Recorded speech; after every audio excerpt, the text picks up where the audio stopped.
ina iya tunawa lokacin da muka samu kanmu cikin wani ranar Lahadi bayan ƙarfe 4 sai aka ce ga su can wani gari birnin Debe sun ƙone shi.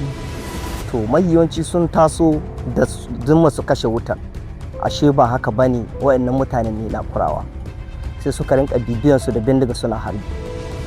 Duk wanda a ƙauyen nan ko garin ga an ka ce ka zauna wallahi babu daɗi, ba mu iyawa.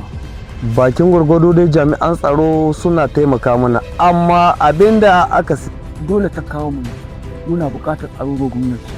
Jihar Kebbi garin da kowa yake bacci da idanu biyu a rufe, amma a yau wannan natsuwar ta zama labarin bakin duhu da tsoro wanda ya rufe zukatan jama'an gari. Sun shigo mutane a gudu, jama'a ubangiji Allah kawo mana sawaba, ubangiji Allah kawo mana mahita. Kun ga wani tashi hankali da muke ciki ko? Wannan shine tarihin yadda wata barazana ta shigo jihar Kebbi ba tare da tsammani ba.